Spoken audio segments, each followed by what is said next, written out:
Bonjour et merci pour cet accueil et cette introduction. Un peu un événement pour nous de présenter à l'Observatoire finalement ce qui a démarré à l'Observatoire à peu près dans cette salle il y a maintenant un peu plus d'une dizaine d'années. Donc évidemment l'idée c'est pas de vous faire l'historique de cette aventure, c'est plutôt vous dire où on en est aujourd'hui dans nos développements, dans notre science. C'est une présentation que j'ai préparée avec tous les membres de notre équipe à l'OMP, principalement à l'IRAP et un petit peu au JET.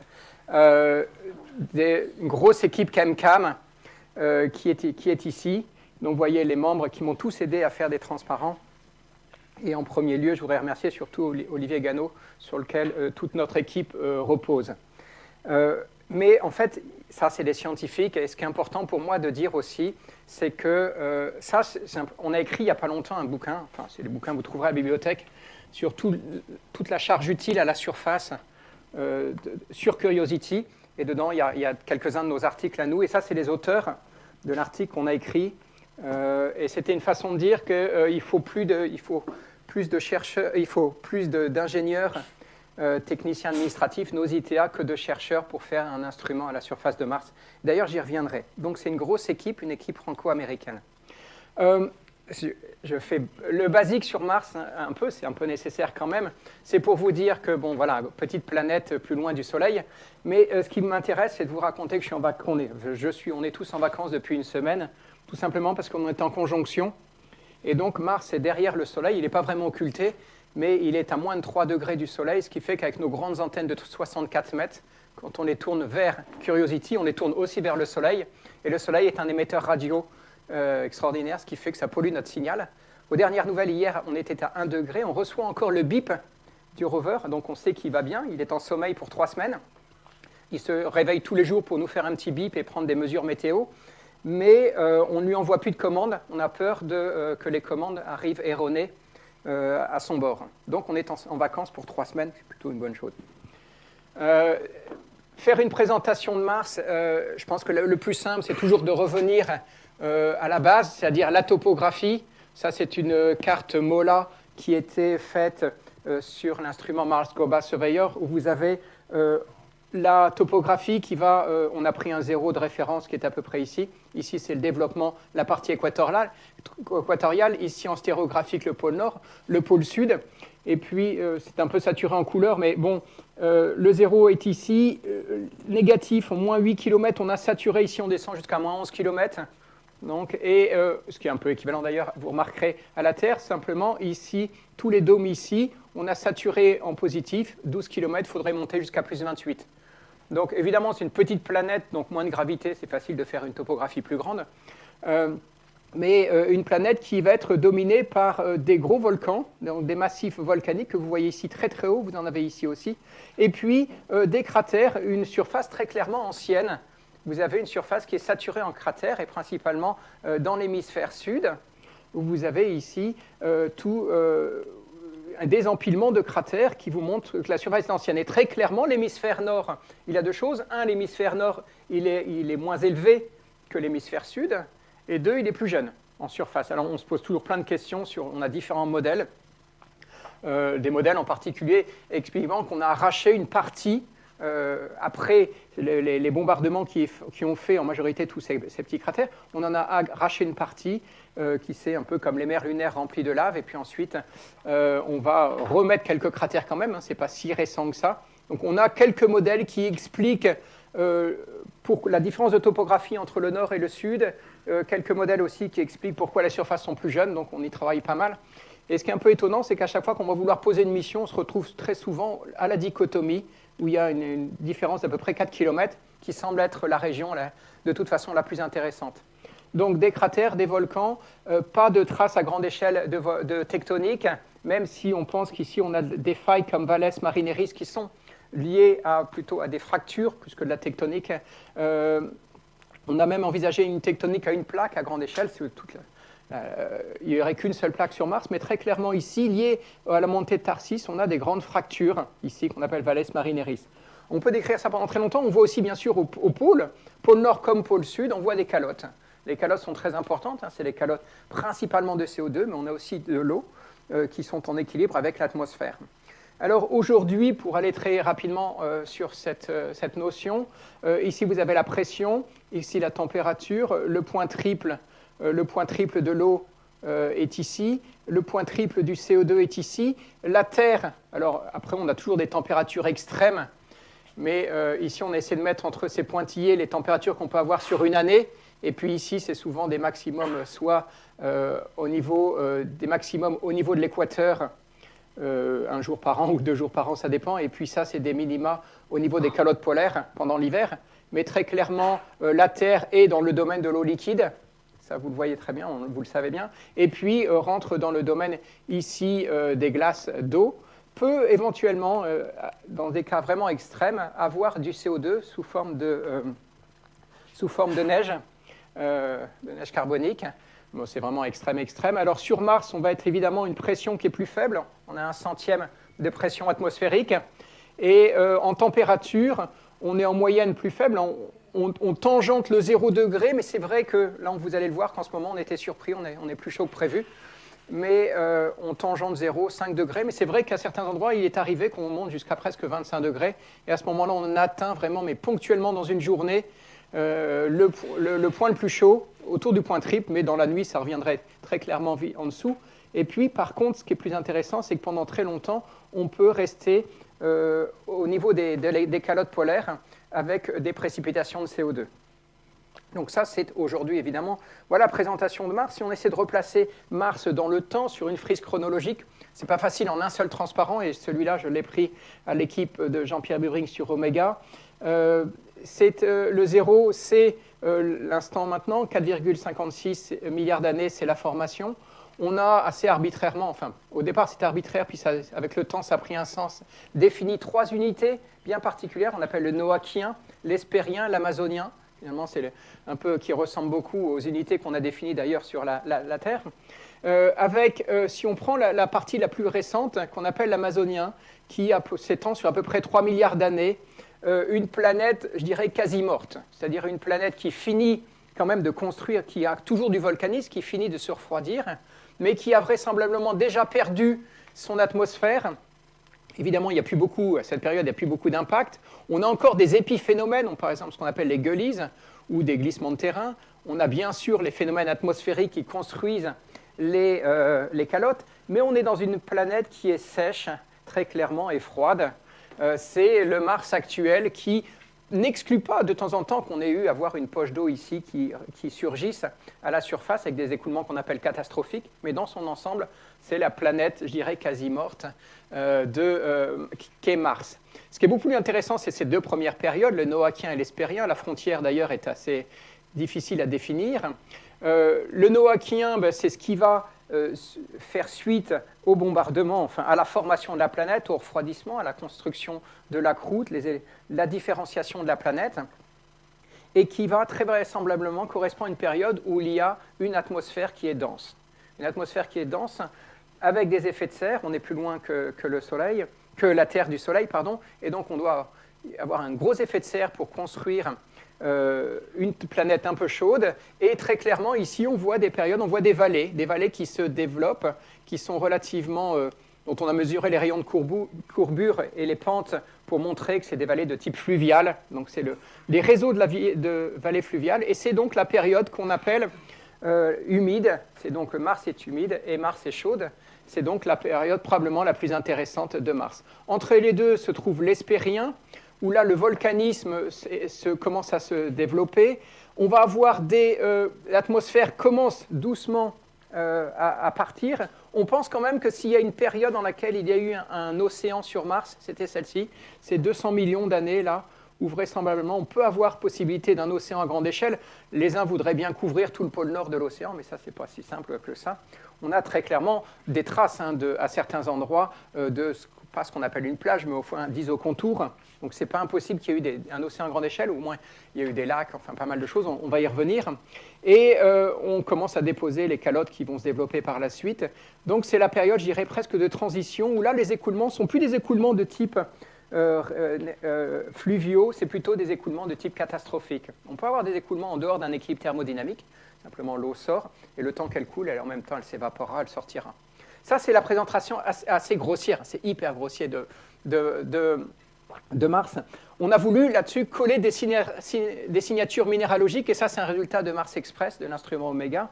C'est-à-dire quelles étaient les signatures les plus évidentes. Ici, c'est plutôt les oxydes ferreux anhydres dans toute cette région. Donc ceux-là, si on les trouve, ben voilà, c'est-à-dire qu'on date plutôt de l'amazonien. Ce qui va être intéressant, c'est ces deux parties ici, que ce soit les argiles ou les sulfates. Alors, la vision est un peu simpliste de Mars Express en se disant, ben voilà, le noachien, c'est les argiles, les sulfates, c'est l'hespérien. Vous allez voir que, fort heureusement, on peut trouver les deux en même temps. Donc ça, c'est la présentation de Mars à l'ordre 0. Et puis, si on doit recoller ça par rapport à la Terre, ça vous paraît assez évident. On est ici maintenant, on revient toujours à 4,5, et puis avec deux planètes, qu'elles soient Mars ou la Terre, qui sont trop chaudes. Trop chaudes, pourquoi? Pour développer, ce qui va nous intéresser, c'est les problèmes d'habitabilité et de vie. Alors, vous savez que sur Terre, la vie explose, multicellulaire explose dans les 750 derniers millions d'années. Toute la partie ici, c'est la partie unicellulaire, avec un moment où d'ailleurs on n'a pas de noyau. Et puis, on va construire un noyau dans la cellule, donc ça se complexifie, même si des bactéries sans noyau continuent à exister maintenant. Quand date cette histoire sur Terre? Eh bien, c'est très clair qu'il y a 2,7 milliards d'années, on avait la vie sur Terre. Ça, on le sait. On pense, donc ça, c'est plutôt avéré, on pense que c'est très probable, il y a 3,5 milliards d'années, on pense qu'on a quelques évidences qui commencent à venir. Mais c'est difficile, la Terre n'a pas de mémoire, la Terre efface, de par l'érosion et la tectonique efface son passé. Vous ne trouverez jamais une roche très très ancienne, un fond marin, vous ne trouverez pas un fond marin à plus de 200 et quelques millions d'années, je crois. Donc c'est très récent, la surface de la Terre, donc on a du mal à trouver cette histoire. Par contre, donc ici on pense qu'il y a la vie, ici autour de 4 milliards d'années, on ne sait pas. Pour l'instant, ce qu'on sait, c'est qu'à 4,2 milliards d'années, on a trouvé des zircons. Les zircons qui sont très anciens, qui montrent à l'intérieur qu'il y a eu de l'eau liquide. Donc, on savait le démarrage de l'eau liquide. Mais on ne sait pas où démarre la vie sur Terre à cet endroit-là. D'autant qu'il y a le LHB, c'est-à-dire le Light Heavy Bombardment, c'est-à-dire c'est le bombardement qui probablement lessive un peu tout le système solaire il y a 3,9 milliards d'années, dont on ne sait pas s'il n'est pas capable de faire disparaître complètement la vie de toutes les planètes. Ça, c'est la grande question. Y a-t-il une stérilisation de toutes les planètes au moment du LHB? Toujours est-il que la vie doit se développer là. Alors, qu'en est-il sur Mars? Mars, on ne sait pas, on y travaille, évidemment. Il y a de l'eau liquide très clairement à cette période, qui sont ici la période noachienne, ici hespérienne. Ce qui est très clair, c'est que tout s'arrête. Et donc, la façon, je dirais, presque politiquement correcte de présenter tout ça, c'est dire que regarder Mars, c'est regarder une fenêtre dans le passé d'une problématique qui est celle de l'habitabilité, à laquelle on n'a pas accès sur Terre parce que, justement, on a perdu cette mémoire. Donc, on s'est très clairement placé dans notre programme martien, dans cette thématique qui est « Essayons de comprendre comment une planète devient habitable ». Et c'est le modèle étant Mars pour cela, puisque malheureusement, la Terre a perdu cette information. Évidemment, ça reprend un peu plus d'ampleur avec toutes les affaires exoplanètes, puisque l'habitabilité, même si sur les exoplanètes, pour l'instant, elle se définit globalement d'une taille et une distance au Soleil, pour un Soleil donné, c'est un peu violent, mais on commence à réfléchir à l'atmosphère, puisqu'on pense qu'on va bientôt découvrir des atmosphères, et puis comprendre même la structure, la densité de ces atmosphères. Et donc, Mars, encore une fois, c'est probablement le meilleur modèle d'une planète qui avait l'air tout à fait ordinaire, mais qui, de par le fait qu'elle soit figée dans le temps, nous renseigne sur un processus peut-être ou pas universel, c'est ce qu'on va essayer de découvrir. Donc c'est sur cette habitabilité qu'on a construit un grand programme martien, et ce programme martien, il est décliné sur pas mal de missions à l'échelle internationale. En ce moment, vous savez qu'on a 3 missions qui sont en orbite autour de Mars, Odyssey, MRO, de la NASA et Mars Express de l'ESA, donc 3 orbiteurs polaires, et donc ils voient défiler sous eux 2 fois la planète tous les jours, une fois de jour et une fois de nuit. Le jour martien, je vous rappelle, ça fait 24 heures et 40 minutes, on va y revenir. Donc ils voient la planète défiler sous eux. Ils voient à la surface, alors on a Opportunity qui fonctionne toujours, il était censé fonctionner quelques mois. Depuis 2004, il est toujours là, donc on fait avec, et on lui a demandé de rouler, de ne pas trop nous embêter d'ailleurs en ce moment. Il a son petit chemin à faire. Mais enfin, tout le monde est à l'arrêt, hein. En conjonction, on est tous en vacances. On a eu récemment, dans les dernières années, Spirit qui a fini par rester calé dans un coin et puis qui finit par mourir, après avoir fait aussi largement sa durée de vie. Ensemble, ils ont fait des découvertes absolument extraordinaires, ça vous le savez. Et puis, Phoenix, qui était une chance bien particulière, c'était au pôle, c'était un lander fixe. Il avait une durée de vie assez courte, puisque la neige carbonique venant de l'hiver, il a fini par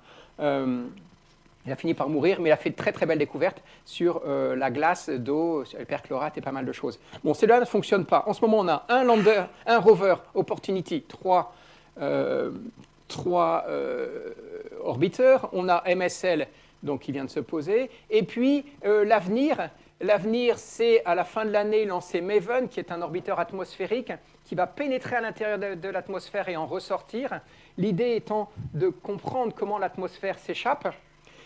Ensuite, InSight, c'est en 2016, c'est un lander fixe qui va lui poser un sismomètre. Ça sera le premier regard qu'on aura sur l'intérieur de Mars. On n'a toujours pas mis le moindre sismomètre, on a très peu d'informations sur la structure interne. Et puis ensuite viendront le groupement, je dirais, européen qui s'appelle ExoMars, avec un orbiteur, avec un lander, un rover en 2018. Bon, je ne parierai pas beaucoup sur la politique de ce rover en ce moment, mais bon, ça se passe. Et puis peut-être ce qu'on a appelé le MSL 2020 qui vient d'être annoncé. Donc vous voyez qu'on a pas mal de missions, et je me suis dit, mais si on regardait un peu les implications qu'on a ici à Toulouse, à l'Observatoire dans ces missions, alors ben voilà, ici on a été responsable de l'analyse des données neutrons-gamma, ici on s'occupe de l'infrarouge, ici on s'occupe énormément de l'optique et de l'infrarouge, ici on s'occupe de la science, ici on a construit un instrument, là on construit un instrument, là on construit un instrument. Là, InSight, l'instrument est français, même si la mission est américaine, il est fait par l'IPGP, mais on y contribue. Bon, globalement, et puis là, je vous dis, j'espère bien qu'on y sera. Et donc, voilà, on est un peu partout, on a développé autour de ces missions un peu notre force de frappe martienne. C'est simple, hein, si vous voulez faire du Mars, il faut être dessus. Ou bien vous faites les données de la littérature, mais notre philosophie étant de construire des instruments, bon, on est un peu partout. Et je pense que pour l'instant, ça avance. Alors, cette mission MSL, c'est celle de tous les défis et probablement peut-être de beaucoup d'excès, c'est-à-dire en taille en particulier. C'est un monstre qu'on a construit, vous le voyez ici. Alors ça, c'était une vue d'artiste, et qui définissait autour, là le but c'est de définir autour de l'habitabilité les objectifs scientifiques qu'on va se donner, c'est-à-dire l'habitabilité, comment on va la décliner. Eh bien, dans un potentiel biologique, comprendre finalement s'il y a bien tout ce qu'il faut pour faire du vivant à la surface de Mars. Chimiquement, c'est ce qu'on appellerait les SNOPS, le carbone, l'hydrogène, l'azote, l'oxygène, le phosphore, le soufre. Déjà, avec ça, vous pouvez déjà faire une belle cuisine. Donc, tracer tout ça, tracer la géologie et la géochimie, comment les terrains s'organisent et comment cette chimie se développe dans les terrains. Ensuite, le rôle de l'eau, c'est évident. Vous l'avez vu que c'est un traceur et c'était assez orthogonal à tous nos sujets. On le retrouve partout, l'eau liquide, bien sûr. Et puis le dernier point, c'est les radiations, c'est-à-dire là, c'est une thématique plus politique, je dirais, c'est comment se développe, quel est l'environnement radiatif à la surface de Mars pour un jour emmener des hommes. Alors cette mission, la voici telle qu'on a pu la photographier, je crois que c'est quelqu'un ici du GIS qui l'a photographiée avant de partir, c'était en juillet 2011, on venait de finir d'installer notre instrument, alors vous verrez qu'il est là, notre instrument, mais c'est un rover extrêmement imposant. Chacune des roues est comme ça. Et puis, évidemment, vous l'avez déjà vu, on l'a amené ici en maquette, puisque les élèves de BTS de l'Académie l'avaient fait en maquette.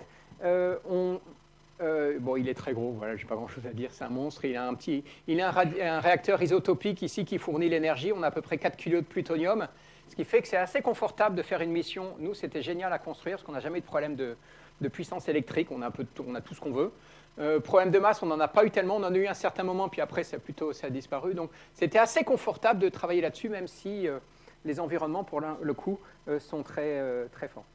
Alors, la charge utile, je pense que quelqu'un doit pouvoir écrire une thèse sur l'art de faire une charge utile sur Mars ou ailleurs, c'est-à-dire choisir des instruments en se disant il faut que je couvre différentes thématiques, que je réponde évidemment à mes objectifs scientifiques, que je m'assure pour avoir de la redondance. Il n'est pas question qu'un objectif soit fait par un seul instrument et inversement qu'un instrument fasse qu'un seul objectif.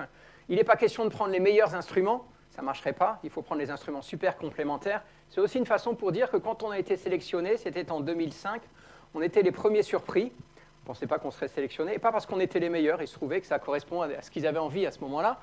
À la fin de la sélection, a donné 10 instruments. Il y en avait 2 qui étaient imposés pour des raisons politiques, les Espagnols et des Russes, les Russes fournissant évidemment le plutonium depuis des années, donc ils sont à peu près sur toutes les missions. Ça s'appelle des instruments d'environnement. Et les autres étaient sur compétition. Donc il y a 2 instruments qui sont à distance, c'est le remote sensing, c'est-à-dire l'instrument Mastcam, ce sont 2 caméras qui sont ici pour regarder, c'est de l'optique tout simplement. Chemcam, bon, c'est de la chimie, on est là, c'est la boîte. Des instruments au contact, et ça c'est très important, c'est des instruments au bout du bras. Et ces instruments au bout du bras, justement, leur avantage c'est qu'ils viennent au contact de la roche, leur désavantage c'est qu'il leur faut un bras. Et vous allez voir la complexité de ce bras à mettre en œuvre. Donc un microscope et puis un instrument de chimie, 2 laboratoires, et ça c'est les plus beaux instruments, hein. On en a tous conscience, on a là-dedans 2 laboratoires de spectro-X et de chimie même organique, qui sont à l'intérieur, qui s'appellent SAM et Chemin, et la France, via Michel Cabane à l'Université de Paris, je ne sais plus où, au Latmos et Lisa, qui a construit les colonnes de chromato, donc c'est aussi une fourniture française. Chemin, c'est de la minéralogie, puis après des instruments, je dirais peut-être moins d'envergure, qui sont des instruments de caractérisation de l'environnement. Donc on a à peu près 80-90 kg de charge utile, c'est-à-dire 10 fois plus que ce qu'il y avait sur Spirit Opportunity, qui eux-mêmes étaient 10 fois plus que Pathfinder. Au prochain coup, on ne prendra plus un facteur 10, parce que là, ça rentre à peine. Là, à ce moment-là, j'ouvre une parenthèse sur Chemcam. Alors Chemcam, c'est l'instrument de l'OMP. C'était une idée au départ, l'idée déjà d'une technique. La technique s'appelle le LIBS, Laser Induced Breakdown Spectroscopy, avec l'idée de prendre un laser de puissance, de le focaliser sur une roche, d'en faire un plasma. Vous savez, un plasma qui d'ailleurs est assez étendu, fait presque plus d'1 centimètre, et puis regarder avec un spectro la lumière de ce plasma et en déduire voilà, la composition chimique, grâce aux transitions lorsque ce plasma se thermalise. L'idée était assez simple, d'autant que la technologie, on ne l'a pas inventée, hein, la technologie existe. Vous avez par exemple dans des verreries un laser qui en permanence tire sur les coulées de verre pour suivre le taux de carbone dans le verre, etc. Donc c'est des choses qui existent. Notre idée, c'était de se dire on va l'emmener à la surface de Mars pour voir la composition in situ, sans préparation, des roches et des sols de Mars. Alors j'ai besoin de faire un petit historique parce que quand ça a commencé en 2001, on a commencé à bidouiller un peu, c'était la période bidouille, c'est-à-dire monter des manips où ça c'était Mars, ça c'était le laser, et puis on s'amusait à tirer avec un laser dans Mars, on faisait ça entre ici et le CEA. Quand on a commencé aussi à faire des prototypes, donc voilà, ça c'est Driss qui faisait ces petits prototypes, il y avait un télescope qui était un peu bricolé avec des bouts de... Laurent faisait les miroirs, etc. Et puis un laser. Alors on s'est très rendu compte que le problème c'était le laser, et donc pendant 3 ans on a développé une R&D avec Thales, pour convaincre Thales, qui a un laser que je trouvais génial, qui faisait 10 kg, de faire un laser moins d'1 kg. Et voilà, on s'est donné ça comme objectif pendant 3 ans. On a réussi au bout de 3 ans, vous voyez, il fait 700 grammes. Et puis plus tard, quand il volera, il fera 550 grammes. Mais ça, c'est encore 5 ans plus tard. Donc au début, on bricole, on essaie de publier en disant que c'est possible, tant qu'on peut. On essaie de faire pas mal de lobbying, on fait des petits dessins, des vues d'artistes en disant voilà à quoi ça pourrait ressembler. Regardez, ça serait génial. Et à l'époque, on pensait qu'on ferait un périscope. Voilà, on a fait pas mal de ces petits dessins. Et puis, évidemment, la NASA, en 2004, dit « Je vais faire un rover qui est magique, qui fait tout, qui est super ambitieux, qui veut venir à bord. » Donc, on a levé la main un peu comme tout le monde. On a fait une proposition où, politiquement, on s'est très vite rendu compte que si elle était purement française, c'était idiot. Les Américains savaient qu'ils avaient intérêt à trouver des collaborateurs. Donc, on a fait une proposition franco-américaine qui d'ailleurs, du côté des États-Unis, il ne faut pas se tromper, est vu comme américain, puis du côté des Français, on a tendance à dire que c'est nous qui l'avons fait. Toujours est-il, je sais qu'on en a fait les 2 tiers, mais bon, c'est pas grave, on va dire que c'est souvent américain. Mais on travaille en bonne intelligence avec principalement Roger Wins, qui est à Los Alamos National Lab. Et donc, cette proposition, à notre surprise, a été sélectionnée en proposant l'idée suivante, qu'il y avait un instrument en 2 morceaux, une partie qui serait française, qui fait à peu près 6 kg, qui serait un laser, un télescope pour focaliser le laser sur la roche et collecter la lumière, avec une caméra. On a dit, tiens, ça serait peut-être pas idiot d'y rajouter une petite caméra pour voir où on a tiré. Et puis ici, l'intérieur du rover et une fibre entre les deux, une analyse les spectros qui analysent le signal. Voici à quoi ressemblait, d'après nous, devait ressembler l'instrument. et côté français, donc à peu près 6 kg, 3 kg côté américain, avec l'idée de jusqu'à 7 mètres à peu près de distance d'analyser les roches, sachant que notre point d'interaction est à peu près de 350 à 500 microns, et donc il est 1,5 millimètre, il est très petit, et puis il peut, vous allez voir, enlever la poussière, faire pas mal de choses, ça reste un laser. Donc on le construit entre 2005 et 2009, on a passé avec des lunettes de ski des années, dans les salles blanches ici, soit côté à l'époque CESR devenu IRAP. Et voici à quoi il ressemble, ça ne ressemble pas du tout à ce qu'on avait proposé, mais enfin, en tout cas, ça a passé tous les tests. On l'a livré à peu près en 2009, il nous a fallu pratiquement 3 ans pour ensuite l'intégrer, le valider. La partie française, qu'on appelle le mass unit, avec le laser qui est derrière, le télescope et puis l'électronique. Et puis la partie américaine qu'on appelle le body unit, c'est-à-dire les spectros de l'électronique, et puis il y a même un refroidisseur. Donc n'oubliez pas que ça, c'est fait dans nos labos, complètement intégré, fait en électronique, optique. Bon, on sous-traite un peu de réalisation, mais surtout intégré, testé. Et puis on finira par l'installer. Là, vous voyez les 2 caméras scientifiques ChemCam, les 4 caméras de navigation, les 2 caméras Mastcam, pardon. Navcam, c'est les 4 là, et puis ChemCam. Donc voilà, ça s'intègre. Et puis un petit bilan, ça c'est un match de foot qu'on a fait avec les Américains. Il y a pas mal de gens, vous reconnaissez, et c'est beaucoup de gens ici. C'est simplement pour dire que quand on l'a construit, on a fait le point, il y a 96 personnes en France qui ont construit cet instrument, qui sont des ITA, plus 30 chercheurs, plus aujourd'hui en ce moment on a 15 ingénieurs qui s'occupent des opérations. Donc c'est des équipes assez lourdes. Évidemment, tout le monde n'a pas travaillé à plein temps pendant tout ce temps-là. On a pas mal de fractionnements pour un total d'à peu près 125 ETP. Donc voilà, ça c'est le projet qu'on a conduit. Je reviens maintenant sur l'ensemble de toute la charge utile. C'est une façon de dire que ben voilà, on a tous nos objectifs. Alors on les a déclinés, je vous ai dit le potentiel biologique, etc. On les a déclinés. Ce n'est pas important de lire. Ce que je voudrais vous montrer, c'est que les instruments se doivent d'être à peu près transversaux. C'est-à-dire que ChemCam, lui, c'est un des plus transversaux. Il coche un peu partout l'inventaire de la chimie organique, comme l'atmosphère par exemple. Il coche partout. Donc on a un instrument qui est très pluridisciplinaire. Et ça va être un avantage et ça va être aussi peut-être un désavantage. Alors, tout ça, il faut l'emmener sur Mars. Ça, je vous invite à regarder, vous amuserez sur Internet, vous l'avez vu plein de fois, comment c'est posé, c'est un truc de fou. Où le rover, il est là, ce qu'on appelle le Sky Crane qui vient le déposer en rétrofusée, le tout est dans une boîte, avec un parachute qui est là, avec un véhicule de croisière. Ça, voilà. Je vous rappelle que quand je suis venu ici dans cette salle, voir à peu près, essayer de faire un peu tanner les directeurs successifs de cet observatoire et des laboratoires pour leur demander des sous, des gens, etc., à chaque fois qu'ils voyaient le film de la descente, ils m'ont dit « ça ne marchera pas, tu es sûr qu'on s'investit là-dessus ?» Mais rassurez-vous, je suis le premier étonné que ça ait marché. Bon, enfin, ça a marché, et finalement, voilà au décollage. Alors, hop, et tout le monde est prêt à partir. Alors, où on se pose, c'est quand même la science, elle revient ici. On s'est tous mis dans une salle, et puis on a débattu pendant quelques années où se poser. On avait quelques milliers de sites au départ qui sont venus une cinquantaine, et sur les 50, on a voté pendant 2-3 ans pour trouver à la fin Gale, qui est ici à la dichotomie. Vous voyez comment on se place par rapport aux autres. Les arguments, c'était soit des arguments de morphologie, soit des arguments de minéralogie. Ici, en voici 2, par exemple. Alors, ce cratère, il fait 150 km de diamètre. Il y a une montagne au centre qui fait 5 km, qui vraisemblablement est un empilement de sédiments dont on ne connaît pas l'origine, mais c'est ça qui va nous intéresser. Ce qui est clair dans les sédiments, c'est quand on les a regardés avec soit Oméga et avec MRO, on voit de l'olivine, la smectite, etc., des sulfates. Donc, c'est vraiment des sédiments qui sont faits en présence d'eau, en particulier. Ici, dans le fond, on voit des évidences plutôt morphologiques, comme quoi on serait dans un type fan d'un torrent de montagne. Et c'est ici qu'on a défini une ellipse. Vous pensez qu'elle est grande, mais elle fait qu'une dizaine de kilomètres. Et c'est l'ellipse où il fallait se poser. Alors, il y a plein d'animations sur Internet où on voit la précision de l'ellipse, etc. Si on doit dater ce cratère, et ça vient de Nicolas Mangold à Nantes, il a essayé de refaire les différents empilements possibles d'éjecta. Et il y a une petite chose qui nous a embêtés, c'est qu'ici, l'éjecta qui a fait Gale recouvre ici des vallées clairement noachiennes. Donc on est plutôt dans l'hespérien. Voilà. C'était la question, et c'était le grand débat. Ça a même été des conflits, on ne s'est pas entretués, mais on a eu beaucoup de combats à l'intérieur, savoir si ce n'était pas trop récent, l'hespérien, mais voilà, il est d'hespérien, il est entre 3,5 et 3,6 milliards d'années. On s'est posé, et la NASA a dit, écoutez, c'est pas facile de se poser, ne vous en voulez pas si on se plante. Et donc voilà, ils ont sorti ça la veille du 6 août, dire Mars, on a raté 24 missions sur Mars, et on en a réussi 15.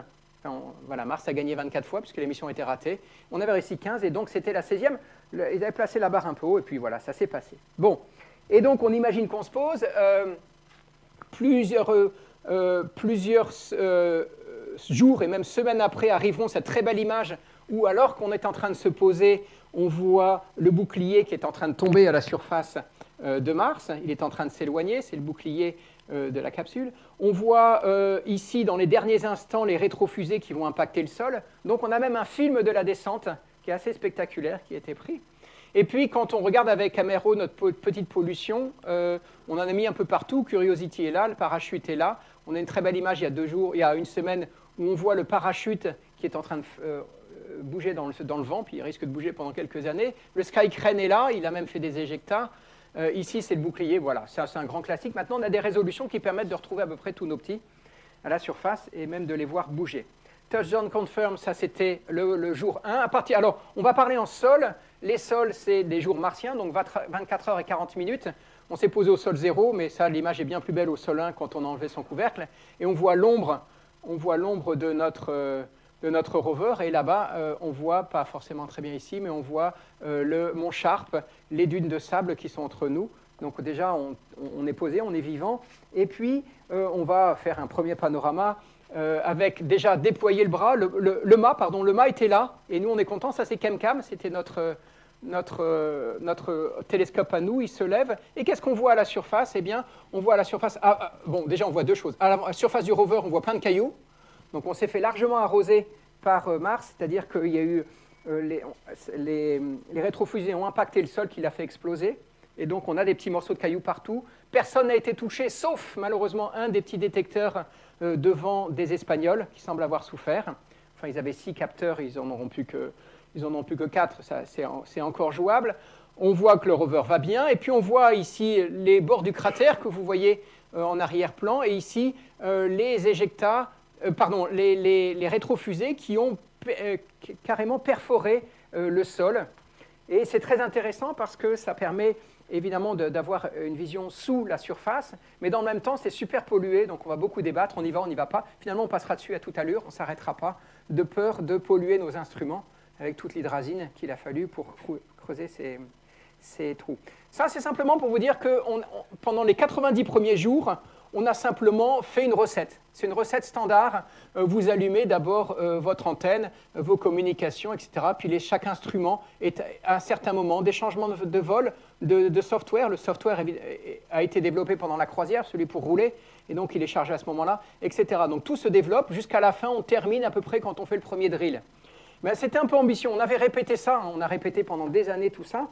Tout ça, ça a été fait en heure martienne. On commande notre propre instrument ChemCam. On l'a fait au JPL en heure martienne.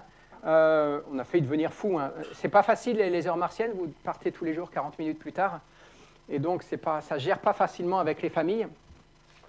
La réalité, c'est que les 90 jours sont venus 180. On a fait le drill le jour 180. Chaque jour, on perdait un jour. Et donc, il nous a fallu 180 jours pour réveiller ce rover complètement et faire tout ce qu'on appelait les first time activity. Donc, voilà, nous, on l'a surnommé Curiosity, Complexity. Et puis, voilà, même Patience, si vous voulez en rajouter. Il a fallu du temps. Dans cette chronologie, ChemCam, alors, il n'y a pas de raison. Hein. Ça, c'est ce qu'a sorti des journalistes. Nous, on a trouvé que ça devait être à peu près ça. Bon, ceux qui veulent venir voir, ils viennent au labo, là-bas, à l'IRAP. Hein, on vous montrera en salle blanche, l'étincelle.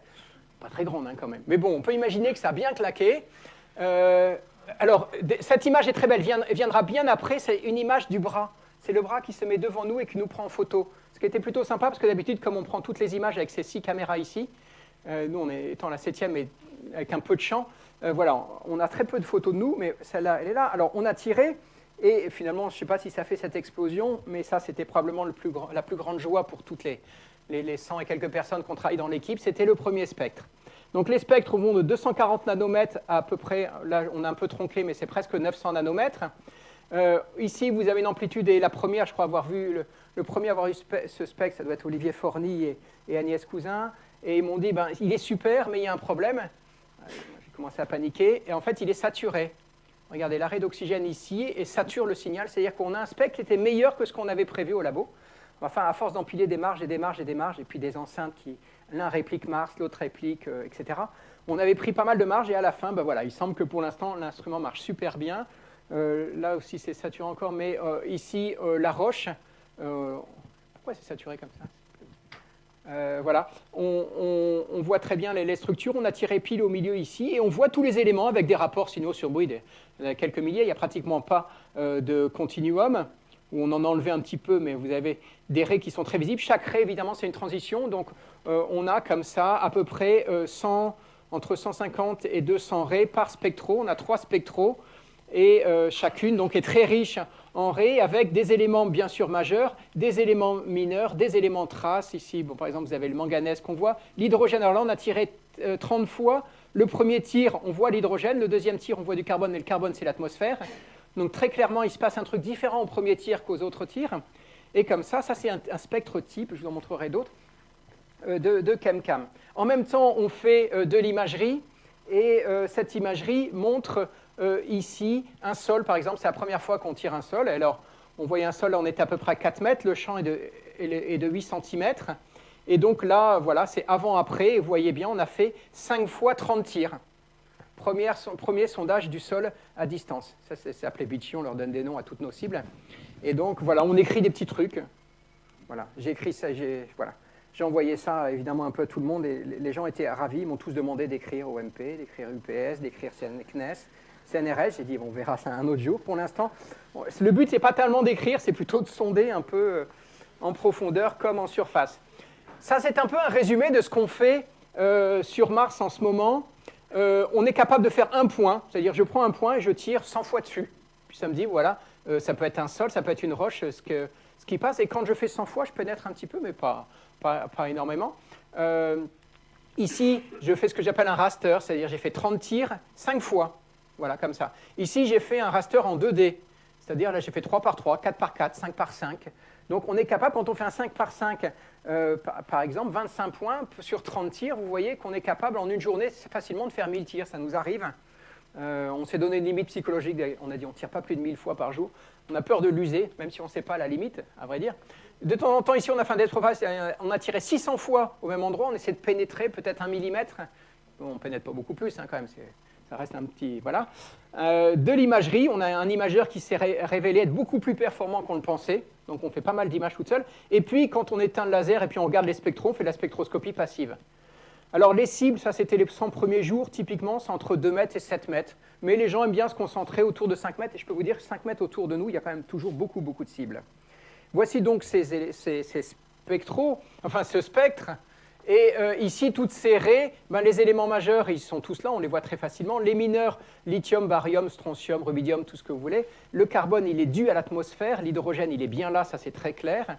Des éléments qu'on pensait qu'on n'aurait pas, soufre, phosphore et chlore, parce que la technique ne marche pas très bien, eh bien, quand ils sont très, très abondants, on les voit. Ça tombe bien, quand ils sont abondants, c'est qu'on est tombé sur un sulfate, par exemple, un sulfate de calcium ou un phosphate.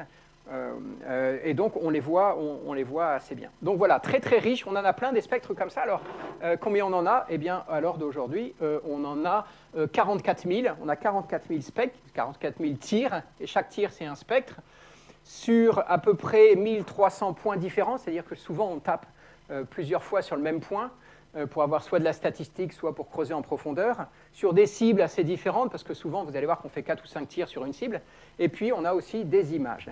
Donc l'instrument a l'air d'aller bien, on ne sait pas où ça s'arrêtera. L'imagerie marche mieux que prévu, on a même s'amusé à faire des trucs techniques, ils nous ont demandé de regarder leur forêt avant qu'on tire. Le forêt, là, il fait à peu près 1,5 cm, donc on a regardé leur forêt. Ici, c'est intéressant, vous verrez que c'est le drill, bon, ce n'est pas notre laser, hein. Quelqu'un qui a un laser plus gros que le nôtre. Voilà, nous on a tiré là, regardez, on a fait un drill, ça fait tomber de la poudre, et on a tiré 1, 2, 3, 4, là on a commencé à tirer dans ce qu'on appelle le drill tailing, et puis voir la quantité d'hydrogène, et puis on a avancé comme ça. Donc on fait aussi des... Alors la couleur, on l'a piquée à quelqu'un d'autre en fait. Ce qu'on fait, c'est que nous on a la plus haute résolution à bord du rover, mais on a un champ de vue qui est comme ça. Et donc on prend genre Mastcam qui n'a pas une bonne résolution, mais par contre ils ont de la couleur, et donc on merge les deux.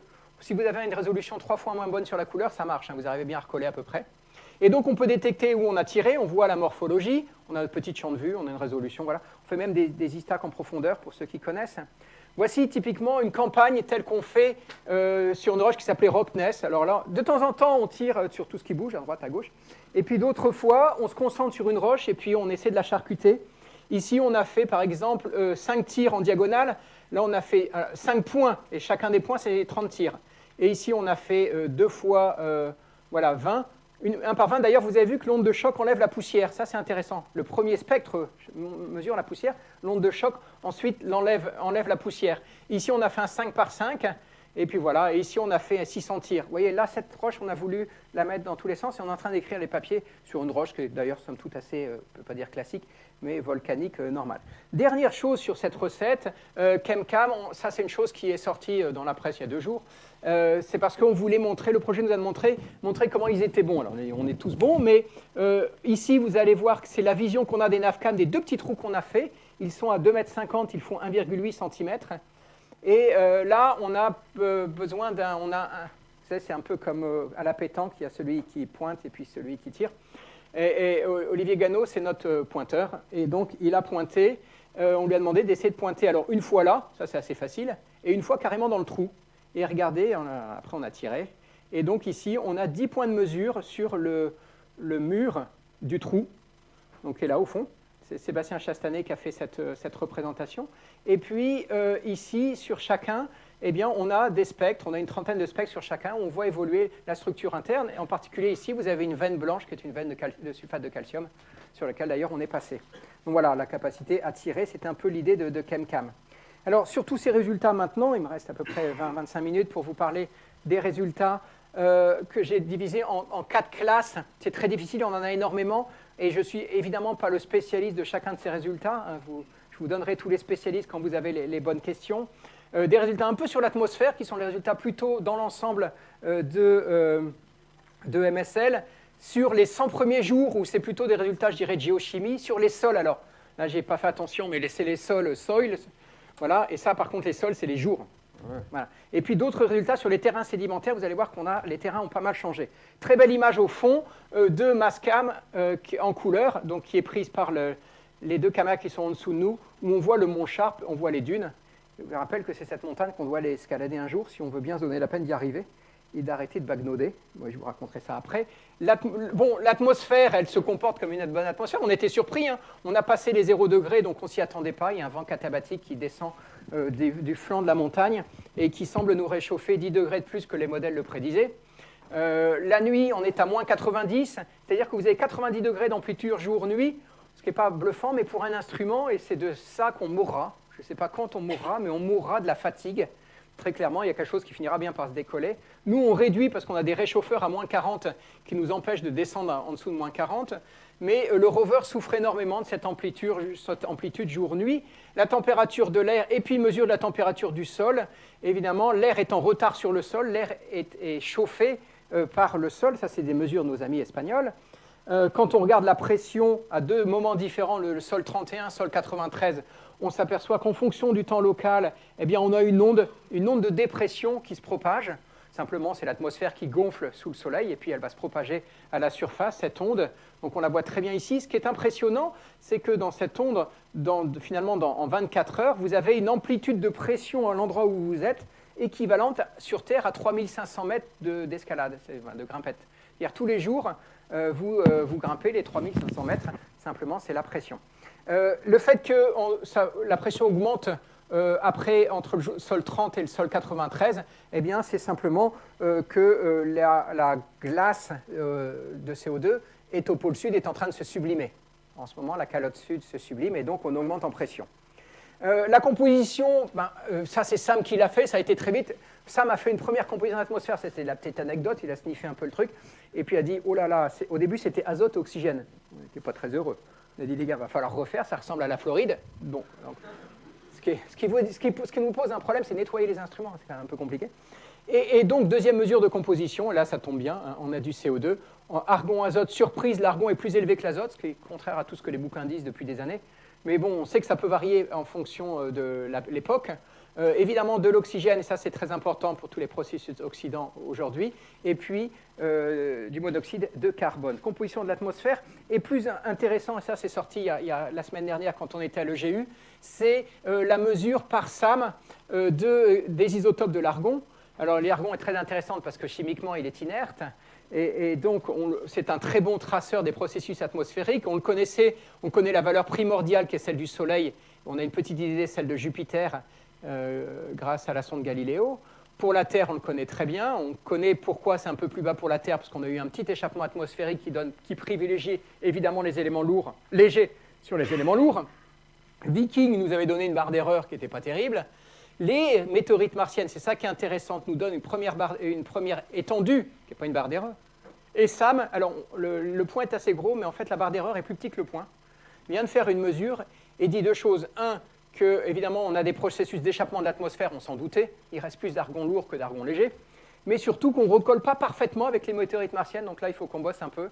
On recolle avec, par exemple, la dernière qui a été trouvée est plutôt en haut, mais on recolle pas, donc il faut réfléchir tous ces processus d'argon avec les météorites martiennes. L'atmosphère, c'était aussi beaucoup le méthane. Alors l'histoire du méthane commence avec des mesures qui sont faites à bord de Mars Express, et puis ensuite qui sont faites par le Keck Télescope et par l'équipe de Mumma. Et puis ensuite, on aura aussi, toujours sur Mars Express, une publication en 2011. Tous ces instruments ont l'air de trouver quelques pouillèmes de CH4. Et dans la valeur, à peu près, le pouillème étant autour de 20-30 ppb, parts per billion, en volume. C'est vraiment pouillème. Le seul problème, c'est que vous savez que le méthane, c'est très difficile à faire. Enfin, au moins à conserver. La durée de vie du méthane dans l'atmosphère étant de 300 ans. Si on le voit maintenant, il est produit maintenant. Or, sur Terre, les deux mécanismes pour fabriquer le méthane, c'est soit les vaches, ou les bactéries qui sont dedans, de loin, de très loin, soit c'est des phénomènes à l'intérieur des océans où vous avez de l'eau en contact avec la péridotite, c'est ça, de l'eau chaude, et puis ça doit faire de la serpentinisation. On crée des grosses quantités de CH4. Mais le problème, c'est qu'on n'en a jamais vu des points chauds sur Mars. On ne voit pas de points chauds à la surface de Mars. Donc on n'a pas l'impression qu'il y a un endroit où ça exhale du CH4. Donc on est en problème. Les modèles, d'ailleurs, les modèles de photochimie faits par François Forget et compagnie à Paris disent non, nous on n'y croit pas. Et donc la première chose qu'on demande, on a presque un instrument qui ne fait pas que ça, mais il va surtout faire ça. TLS, c'est le laser accordable de SAM, fait une mesure et trouve 2,7 ppb par volume. Et donc nous, on est désolé, mais d'après curiosité, au moins là où on est, il n'y a pas de CH4. Et encore, on va raffiner, je pense qu'on va encore tomber plus bas. Il n'y en a pas. Bon, donc on a un problème. De toute façon, sur ces mesures, tout le monde a douté, parce que quand on voit la soustraction atmosphérique qu'il faut faire pour avoir ce truc-là, il faut vraiment les yeux de la foi. Ce qui est assez amusant, c'est que l'un l'a cru, donc les autres y croient tous. Et pourtant, voilà, c'est un vieux débat. Et le CH4, c'est peut-être la fin. On a d'autres mesures sur l'atmosphère, les nouvelles, l'humidité, les UV, et même ChemCam est en train de s'en mêler avec notre voie de spectroscopie passive. On a vu récemment l'oxygène, l'O2, CO2, H2O. Donc on va pouvoir, on attire, en fait, on a regardé en l'air sans tirer, et on a vu ça. Bon, peut-être qu'on verra l'ozone, on reviendra pour ça. Et donc c'est intéressant parce qu'on va pouvoir faire ces rapports atmosphériques vus depuis le sol qui n'ont jamais été faits. Donc on va essayer de donner notre petite pierre, nous, ChemCam, sur l'atmosphère. Deuxième thématique, ce que je vais appeler la traverse, c'est ce que je vais lier à la mobilité. La mobilité, bon voilà, jour 15, on était tout fiers d'avoir fait ça, c'est pas bluffant, mais n'oubliez pas qu'on est toujours en mode à distance, c'est-à-dire on ne pilote pas au joystick, on envoie un plan de quelques milliers de lignes de code à 8h du matin, à 10h du matin, il le reçoit, et puis il fait sa journée, il nous le renvoie à 6h du soir, et puis il dit voilà ce que j'ai fait, et puis voilà, 6h du soir, on reçoit cette image. On avait dit tu prends une photo, tu tournes, tu prends une photo, tu prends une photo. Voilà, donc ça marche. Un jour après, on lui dit tu roules, et vous voyez cette image est spectaculaire parce que c'est le rover qui vient de nulle part. Il démarre de zéro. Skycrane était voilà. Donc cette mobilité va se traduire par évidemment rouler. Rouler, c'est pas simple de rouler sur Mars. Ici, on s'est posé à un endroit qu'on appelait Bradbury, du nom de l'auteur, landing site, et on va aller viser vers quelque chose qui s'appelle Glenelg, un endroit. Ici, je vais vous expliquer un peu pourquoi on l'appelait Glenelg. Enfin, ce qu'il y a de particulier ici, mais on va aller assez doucement. Et c'est toujours là, 22e jour, 24e, 26e, 29e, là on est à fond. 20, 40. Et même une journée, on a fait combien? 30 mètres à peu près. On était à fond. Ça amuse beaucoup les journalistes. Et puis de temps en temps, on tombe sur un caillou et là, on reste pendant 3 semaines. Il y a toujours le problème de la partie ingénierie, qu'on pourrait dire stratégique, qui disent il faut rouler, et la partie scientifique qui dit moi je veux retourner tous les cailloux. Donc il y a cet équilibre. On n'est pas payé au kilomètre, hein. Alors c'est très clair, si on fait de la super science en 700 mètres, on fera de la super science en 700 mètres. Même si on a prétendu qu'on ferait un jour 20 km, on n'est pas... Mais voilà, les journalistes nous reprochent souvent « Ah, vous ne roulez pas assez ». Je dis « On fait de la bonne science, c'est pas grave ». Là, on a fait 700 mètres, et puis on s'est arrêté. Alors, dans cette traverse, ce qui est assez intéressant, c'est de regarder un peu déjà, alors, désolé, c'est un peu saturé, mais toujours une fois, ici, on a typiquement des terrains qu'on a appelés Umoki, ouais, je ne sais pas comment on dit ça, je ne sais plus, j'ai oublié. Bon, on a des terrains cratérisés ici, plutôt fracturés clairs ici qui sont plutôt souples, un peu cratérisés, 3 types de terrains différents, et il se trouvait qu'il y avait un point triple qui s'appelait Glenelg, qu'on a appelé Glenelg, pardon. Et alors, le choix des noms, on a des bibliothèques de noms, on les prend, voilà. Pas dans l'ordre, on s'amuse. On fait un peu de jeu de mots quand on arrive, mais sinon, voilà. On avance. Ici, ces premiers jours ici, 100 jours, c'est ici, vous allez voir qu'à l'intérieur de ce premier terrain, on va avoir beaucoup de diversité. Et après, on aura bien eu raison de passer par là, parce que vous allez voir que le terrain des Yellowknife est extraordinaire. On repartira. On est toujours là, hein, on est coincé ici dans le fond. Et puis, quand la conjonction sera terminée, on va repartir, parce que le chemin, il est par ici. Donc, il y a un vrai risque qui était de ne pas partir vers le Mont Sharp, mais de commencer par ça, et je pense que c'était assez gagnant. Alors, si je regarde sur cette traverse, et là, je vais prendre quelques données assez rapides, je dirais statistiques de ChemCam, où là, en fonction de ce chemin ici, toutes les cibles, on va mettre ici la composition en silicium, donc la concentration de silicium, la concentration ici de fer et d'aluminium, et puis voir comment ça évolue. Très clairement, on voit déjà une première fracture, enfin il y a une fracture ici, entre deux endroits qui s'appellent Anton et Akaicho, et on voit qu'il y a un changement de comportement. Très clairement, ici, on a des roches qui sont très riches en feldspath, très alcalines, les roches, ou les feldspaths alcalins, et puis avec une grande variabilité. Alors, je vais vous faire un peu court. On a regardé à quoi ça ressemblait. Ici, c'est une roche qu'on a pris en image. On a vu que c'était des roches qui étaient plutôt greneuses, de type intrusive, avec des résolutions de grains qui sont de l'ordre de 300 microns au centimètre. D'accord ? Et la richesse de ces éléments, donc silicium, aluminium et des alcalins, et vous le verrez après pour les alcalins, nous fait penser donc à des feldspaths. Or, des régions riches en feldspaths, on en a déjà vu, distance orbitale, ça c'est assez récent. Et puis vous savez que tout le monde s'excite en ce moment sur une météorite un peu particulière de NWA 7034, qui elle aussi justement contient des inclusions très riches en feldspaths. Donc c'est effectivement la première fois qu'on voit ce genre de terrain sur Mars, on n'avait pas vu, d'un volcanisme un peu particulier qu'on va étudier. Alors tout ça, tout ce que je vous montre, c'est des articles en cours de publication, on n'en a pas écrit un seul, on prétend. On a écrit ceux de l'instrument, mais là il y en a une dizaine qui sortent dans Science d'ici 2-3 mois, quand ils seront acceptés, et puis après autant dans JGR. Donc voilà, c'est en cours, c'est pas complètement plié, vous n'êtes pas obligé de les tweeter d'ailleurs, ces trucs-là, les jeunes, c'est pas fait, c'est pas plié complètement. Ici, si on continue, on a un truc assez intéressant, c'est la région de Link que vous voyez ici, où là on a d'un seul coup le fer qui semble diminuer, l'aluminium qui semble augmenter. On a regardé tous les autres éléments. Déjà, on a vu que ce n'était pas des roches, c'était plutôt des cailloux, des graviers qui étaient collés entre eux. On a vu qu'il y avait même un ciment entre ces graviers qui était riche en fer, en titane, en chrome. Donc tout ça, c'est notre géochimie qu'on essaie de dérouler. On a vu pas mal d'hydrogène. On ne sait pas bien dans quelle partie il est. Et on a vu clairement qu'on était dans ce qu'on appelle un conglomérat. Et l'image que je vais vous en donner, c'est celle-là. Ça, c'est Link, le jour 27. Ça, c'est Ota. Les échelles, vous ne vous trompez pas, on a l'impression que c'est gros, mais c'est quand même assez petit. On a l'impression d'avoir des morceaux de ciment qui seraient levés. Et en fait, quand on regarde très près, on s'aperçoit qu'on a presque des galets. Ce sont des roches ou des petits cailloux qui ont été roulés dans un fleuve. Ou plutôt, là, on va parler d'un torrent. Un torrent, et voici l'idée qu'on en a. C'est ce que j'avais montré au début. On a ici, on est là, on est en bord d'un fan. qui fait 80 mètres carrés, qui probablement c'est la décharge d'un terrain beaucoup plus grand, qui fait 730 km², qui est à l'intérieur, la frontière en fait de Guel est plus haute, et qui va finalement, on le voit ici, ce qu'on appelle un gully, c'est le torrent, et donc qui a déversé tout son matériau ici. Alors c'est intéressant parce que évidemment c'est des pierres qui vont être rapportées, des roches qui vont être rapportées de cet environnement. Quand on regarde la pente qui est ici, c'est une pente assez faible, mais qui montre deux choses, que c'est postérieur au mont Sharp, hein, et c'est probablement récent, que ça n'a même pas été érodé lui-même. Il a toujours sa belle pente, donc c'est probablement un événement assez récent qu'il faut qu'on étudie, mais alors ça excitait tout le monde en disant ils ont vu de l'eau. Oui, bon, c'est pas la première fois sur Mars qu'on voit des événements, mais là on est dedans et c'était assez intéressant de regarder donc ces conglomérats. Après, quand on continue sur les terrains, alors évidemment on peut prendre chaque partie. Il y a un endroit qui est avéré intéressant, c'est Jek. Jek, c'est cette roche.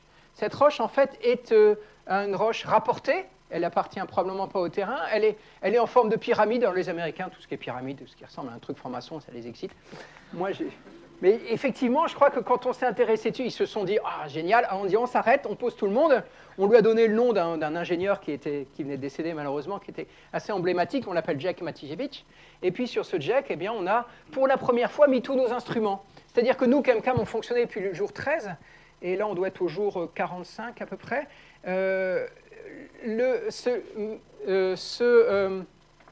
C'est la première fois qu'on posait le bras. Donc, nous, on fait nos petits tirs laser. Là, on a fait 3 par 3. Là, on a fait 1 par 5.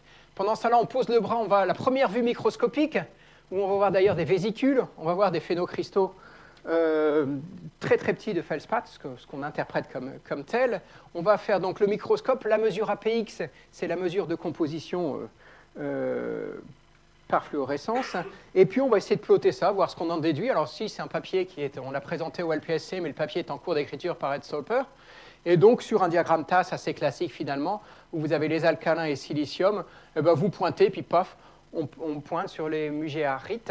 J'ai toujours du mal avec celui-là. C'est une variété particulière. Là, je ne vais pas m'étendre, hein, faut pas que... Mais il y a plein de gens qui pourront dire plein de choses. Ce qui est très intéressant, c'est que si on compare par rapport ici dans ce diagramme, par rapport au magnésium-aluminium d'une série de laves du mont Sainte-Hélène, on s'aperçoit que on est là, on est un peu assez cohérent. On est complètement différent de ce qu'on voyait d'habitude, ce qu'on appelait Adirondack, qui est le prototype en quelque sorte de ce qu'on voit dans l'émission mer, où on voit très clairement que ça s'est produit par la fusion partielle d'un manteau qui est assez profond, à forte pression, avec potentiellement de la présence d'eau, et c'est ce qui est en train d'être raffiné. Donc, et ce qui est assez amusant, c'est que quand on va se balader, on va voir finalement, pour ce terrain qui devait être à peu près uniforme, plein de diversité. Par exemple, ici, je vais en souligner une autre, peut-être une dernière. Ici, dans cette région, vous voyez qu'à partir de cette fracture ici, on rentre dans des terrains qui semblent assez différents, où là, c'est d'ailleurs les sols de 50 à 90, où on a des excès de fer par rapport à des excès, à l'aluminium. On n'est plus du tout dans le même genre de terrain. Eh bien, là, on voit qu'on est en fer, plus de 25% en FeO. Donc, typiquement, c'est sédimentaire, peut-être volcano-sédimentaire. Et donc, on est en train d'étudier ça. Ça, c'est le résultat de ChemCam, c'est-à-dire que pour transformer nos spectres, évidemment, en composition, on a pas mal de processing. On bosse beaucoup sur la réduction des données. C'est Olivier Forny à l'IRAP qui est en charge de tous les codes de réduction de données et qui produit comme ça ces compositions chimiques. Alors, si je peux synthétiser encore en chimie, ici je mets du potassium et du sodium. Ce qui est intéressant, c'est plutôt de voir la diversité. Ici, c'est toute la première partie qui a beaucoup de diversité. Ça, c'est la droite de mélange de Jek. Et ici, vous voyez que Rockness, on rentre dans une droite de mélange assez différente. Donc, les terrains ont véritablement changé. Et puis, Link, nos conglomérats, ils sont pratiquement orthogonaux. Basseur, j'en ai pas parlé, ce qu'on appelle des teufs. Ce que les uns pensent être des teufs. C'est Violaine Sauter qui étudie ça. On va voir un peu comment on avance là-dessus. Voilà, ça, c'était une petite vue, mais vraiment à grande échelle, de la diversité chimique. Et pour terminer, maintenant, on va y venir finalement finalement au laboratoire, c'est-à-dire au test du bras. Les bras vont mettre longtemps à venir. Hein. Il faut étendre le bras. Il y a plus de 30 kg. Le bras en tout fait 50 kg. À 2 mètres, ici, avec son microscope, il nous prend une première fois en photo le couvercle fermé, puis ensuite il ouvrira le couvercle, on aura une photo qui sera meilleure. Donc, c'est très difficile à mettre en œuvre. On fait la campagne qu'on appelle Rocknest. Rocknest, on va s'arrêter là. Nous, on est super excités par ça. Les spécialistes ne le seront pas tous. Surtout parce qu'on voit du sable. et c'est quelque chose on cherchait en fait une dune de sable pour nettoyer nos instruments. Donc on va donner des petits coups de pelle, vous voyez, à côté du rover. Alors c'est une très belle image qu'on voit partout, je crois qu'elle est sur notre kakémono, ici, ouais. On voit partout cette image. Le bras est enlevé, c'est le bras qui prend photo, qui est reconstruit comme ça, donc on ne voit plus le bras. Des petits coups de pelle, et ces petits coups de pelle, eh bien, ça va permettre de nettoyer l'instrument en premier lieu, et puis ensuite d'analyser le sol. Donc là, on est dans une période d'analyse de sol. Donc c'est la première fois que Kemin et Sam vont fonctionner, avec des résultats assez différents et pourtant qui viennent ensemble. Alors Kemin, c'est notre laboratoire. Des diffractions X, hein, c'est la première fois qu'on fait de la diffraction X extraterrestre. C'est exactement, pratiquement jour pour jour, 100 ans après la découverte de la diffraction X, je crois qu'ils en étaient très fiers. Ce qui est très difficile parce que c'est surtout la préparation de l'échantillon. Il va falloir filtrer, tamiser et prendre que ce qui est plus petit que 150 microns. Il y a un système acoustique de vibration qui fait un film. On tire le canon X à travers et on regarde cette très belle figure de diffraction où on lit simplement les anneaux ici de θ, et puis on en déduit, ce qui finalement, d'après Kemin, apparaît au départ, plagioclase, forstérite, augite, pigeonite, c'est un basalte, je dirais, presque commun, sans en vouloir, mais il manque une partie, et ce qui manque en diffraction X, c'est ce qui n'est pas la cristallo, c'est ce qui est la partie, évidemment, qui va être, comment dire, la partie qui va être, attendez, amorphe, ouais, j'avais perdu le nom, la partie amorphe. De son côté, alors, ce qu'on voit, c'est que c'est une composition basaltique, que ça ressemble vraiment à Gusev et puis à ce qu'on avait déjà vu, qu'il n'y a pas d'altération aqueuse dans ce que voit Kemin.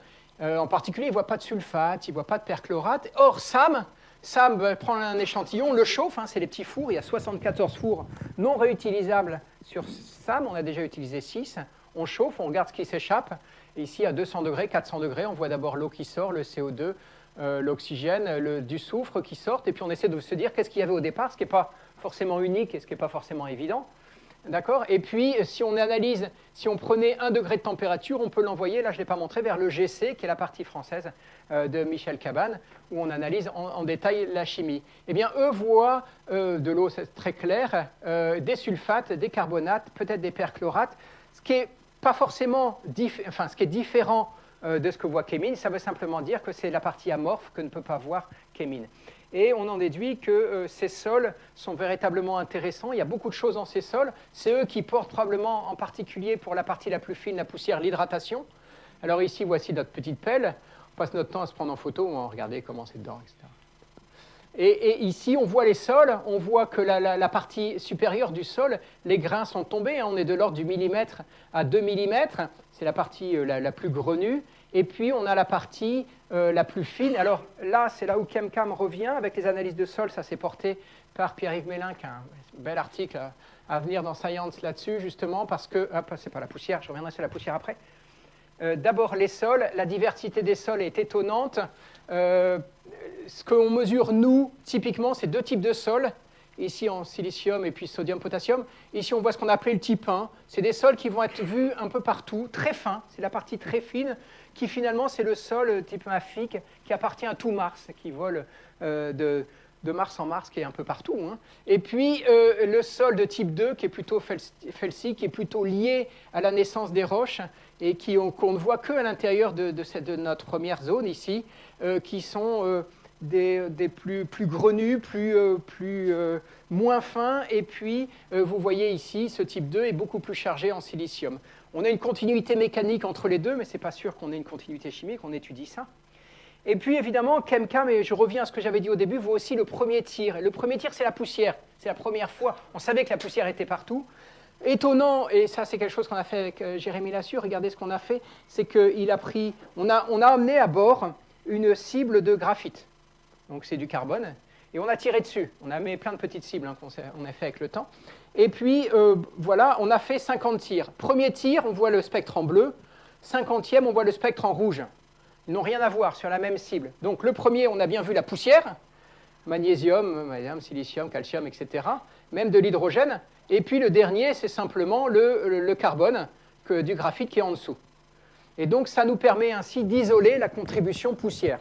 Et déjà, on a vu que la poussière était partout, puisque même quand on fait notre premier tir le 13e jour, non, le 15e jour sur nos propres cibles de calibration, elles sont déjà recouvertes de poussière. On a vu qu'elle était très mobile. On tire dessus le premier tir ou deuxième tir, elle est partie. On peut en mesurer la composition. Elle est super riche en hydrogène, mais on n'est pas encore capable de quantifier cet hydrogène. Ici, regardez, la poussière est là. On a globalement deux familles de sols qui sont d'ailleurs organisées en hydrogène. Ça, c'est les méthodes de classification que l'on développe. Ici, bon, c'est les alcalins, c'est pour montrer la variabilité surtout des roches. Et on s'aperçoit que voilà, il y a une grande variabilité sur la poussière. Et ça résout peut-être un problème qu'on a depuis des années. C'est où est l'eau qu'on voit à distance orbitale. Nous, dans l'équipe, on a travaillé sur Mars Odyssey, où on voyait plein d'eau, plein d'hydrogène à la surface de Mars. Eh bien, elle est probablement dans la partie poussière de la surface. Et donc, qui dit poussière veut dire, évidemment, énorme surface d'échange entre l'atmosphère et le grain. Et donc, on est probablement relié à des phénomènes atmosphériques pour les concentrations en hydrogène.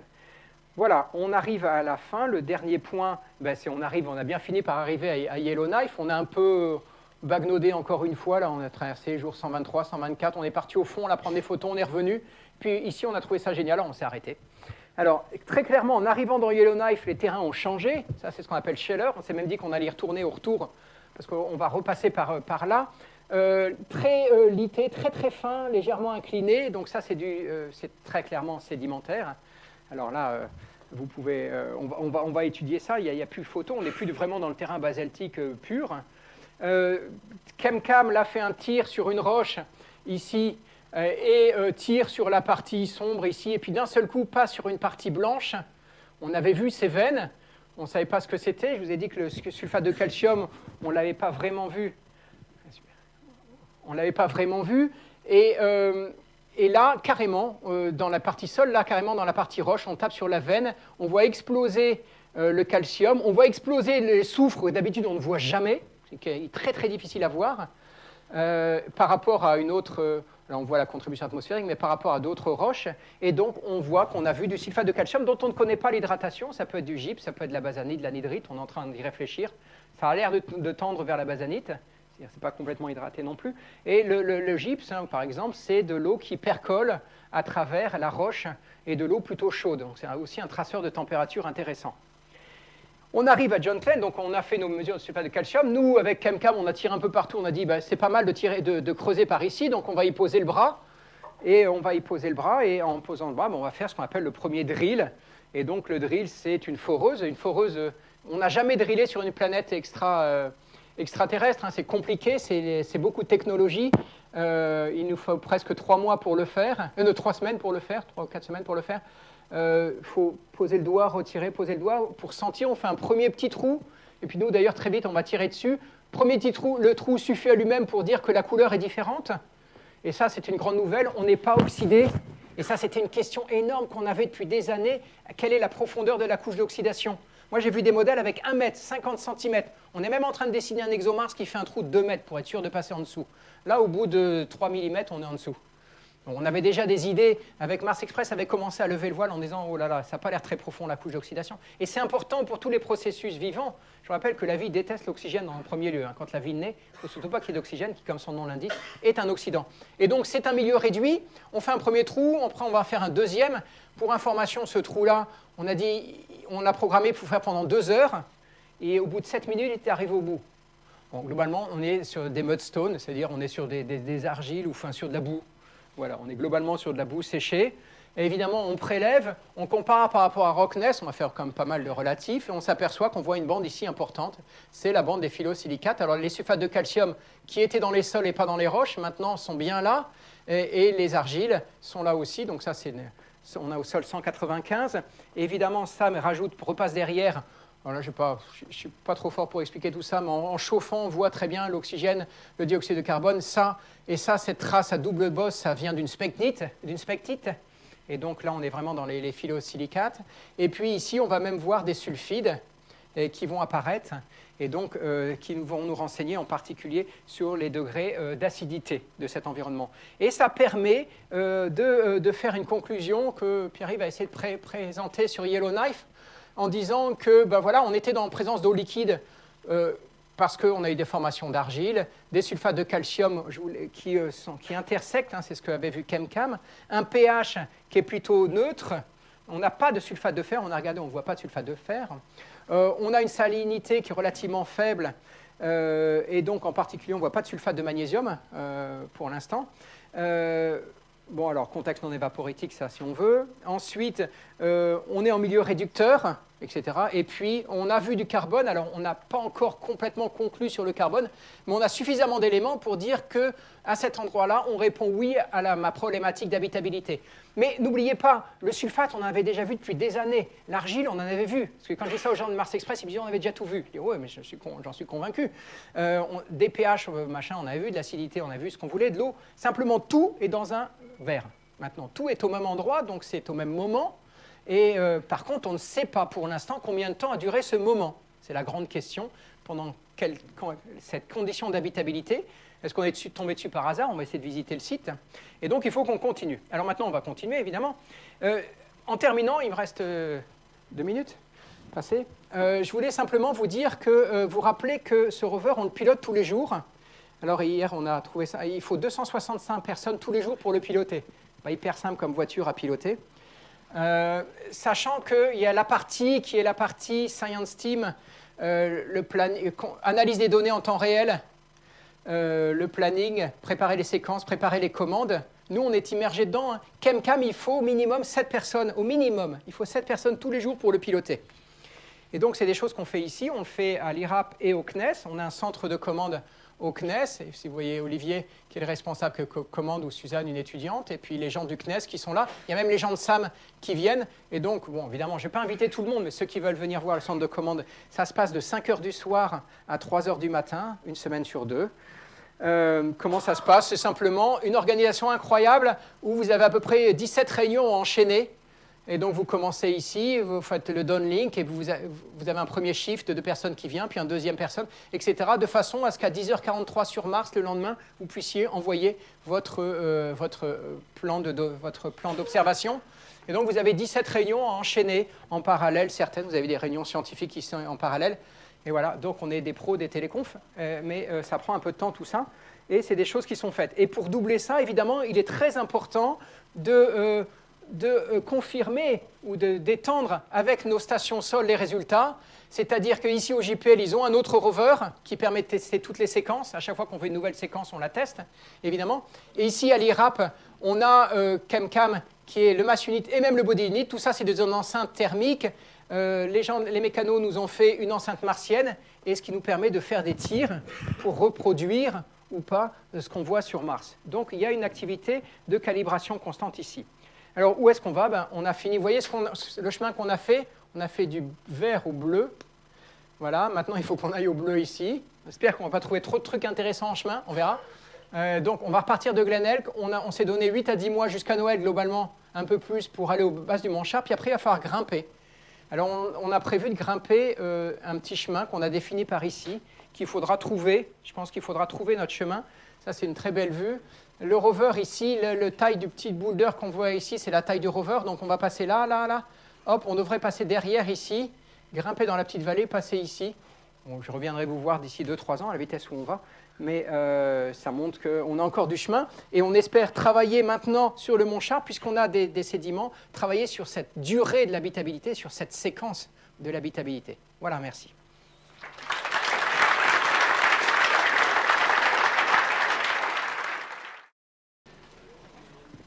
C'est juste pour avoir une précision sur le calcul d'une composition de roche. C'est à partir de combien d'analyses? Ça, c'est la bonne question. Je sais, on ne peut pas te répondre. Alors, heureusement, on a 2 instruments pour faire ça. On a l'instrument ChemCam qui a un point de mesure qui fait moins d'1,5 mm, d'accord? Et donc, tu vois bien que tu n'as pas toute la roche. Et donc, typiquement, on fait des 3 par 3, on fait une matrice de 3 par 3 avec 1 milliradian, 2 milliradians, ça dépend un peu de ce qu'on fait. Et heureusement, on a APX à côté, qui est de la fluorescence X, qui lui intègre sur à peu près 2 cm. Donc lui, il a la roche, mais il n'a pas les phases. Et donc, la combinaison des deux, alors c'est intéressant parce que souvent, on est en accord, mais souvent, on est aussi en désaccord. Certains points, on peut très bien, voilà, si je vois le sulfate de calcium, par exemple, la veine, je la vois, et lui, il fera la moyenne. Nous, on est capable de la différencier du reste. Mais c'est une très, très bonne question, et c'est l'éternel problème. Pareil en profondeur aussi. À partir de combien de tirs on estime. Alors, on ne voit pas de coating, on est surpris.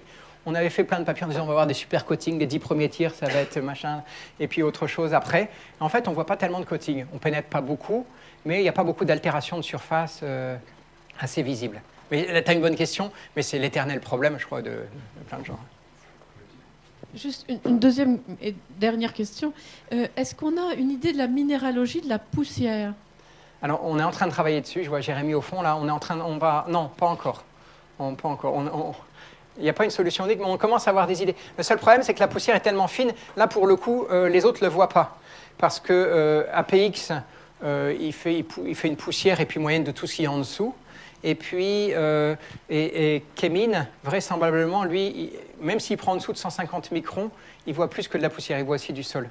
Donc, on est en train de bosser sur une norme pour essayer de trouver une minéralogie. Tu sais bien que ça ne sera pas unique.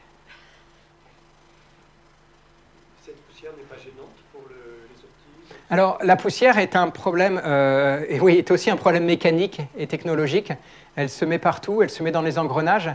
Et c'est ce qui fait que les missions précédentes sont mortes. En particulier, c'est ce qui a fini par tuer les mécanismes de Spirit.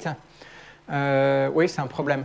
Et d'autant que comme il y a la nuit, il y a une dépression le jour, d'accord, cette énorme variation de pression fait que l'air rentre et sort en permanence des instruments. Et pour ça, on a mis des filtres à poussière exprès, pour essayer de garder la poussière dehors. L'air, on a des mètres cubes tout au long de la mission qui vont rentrer dans notre instrument. Et donc, on a mis des filtres. Mais oui, c'est une des inquiétudes. Alors, la question, c'est qu'est-ce qui peut se passer sur les optiques? Elles se déposent. On n'a pas vu pour l'instant de baisse de flux. Ça devrait arriver. On essaie toute la nuit, on baisse la tête. Il y a plein de mécanismes qui ont été testés pour essayer d'essuyer, etc. C'est encore pire. Dès qu'on essaie d'essuyer, on essuie les essuie-glaces. Il y a tout qui vient, l'électricité statique. Il faut faire avec. Mais elle est terrible, c'est-à-dire que quand on a fait le trou, après on a tiré avec le laser, c'était quand même quelques jours plus tard, dans le trou, eh bien là, il y avait déjà de la poussière. Donc, c'est pas simple. Hein. Elle est partout. Tu as montré des compositions, des données avec des teneurs en silice. Et donc, il y avait une partie qui était plus riche en silice. Et il y a des variations assez importantes dans cette zone du graphe. Est-ce que c'est des variations de minéralogie ou c'est dû à d'autres facteurs? Je pense que c'est une bonne question. La silice, en plus, c'est difficile pour nous. Il n'y a pas beaucoup de raies d'émission. Donc, on n'a pas une super résolution, en particulier quand il y en a peu. Quand il y en a beaucoup, on pense qu'on est meilleur. Après, c'est difficile à dire. C'est du mélange, à mon avis, à la fois de surface, à la fois spatial, c'est-à-dire ça traduit des vraies différences. Ce qui est très clair, c'est qu'on a des vraies différences. Après, pour nous, je te rappelle, on voit que la chimie. Et malheureusement, quand Kemin voit la minéralogie, il voit la minéralogie d'un truc qui est gros comme ça. Donc, il ne rentre pas dans notre précision. On ne peut pas te répondre plus. Il nous manque un instrument. En effet, je suis d'accord avec toi. Il nous manque un spectroramant à distance.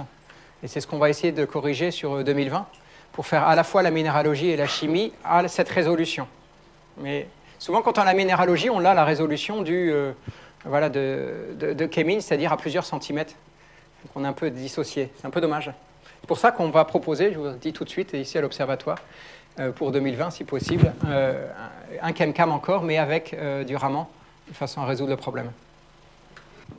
Oui, bonjour, c'est une question qui n'est pas directement liée à ChemCam, mais tu as montré tout à l'heure la roadmap de l'exploration de Mars. Et on voit toujours que l'horizon, c'est le retour d'échantillons. Or, pour l'instant, ce qu'annonce la NASA, c'est un MSL2. Est-ce qu'il y a des plans précis réellement pour ce retour d'échantillons ou est-ce que ça reste un peu du rêve, quoi? Alors, je suis tout à fait d'accord avec toi. Il y a deux choses. Un, il y a le besoin. N'importe quel chercheur dira que sa priorité, c'est le retour d'échantillons. On ne se dédiera pas de ça. Ce que les gens font ici dans les laboratoires est infiniment plus précis que ce qu'on peut faire à bord. J'essaie de retrouver cette roadmap. Ensuite, donc, le besoin existe toujours de retour d'échantillons.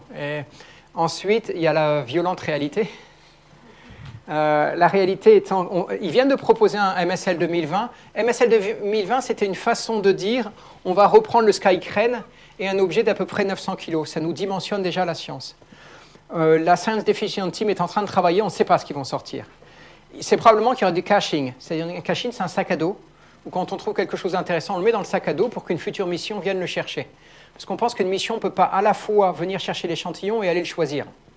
Donc normalement, le MSL 2020 devrait être avec un truc de caching.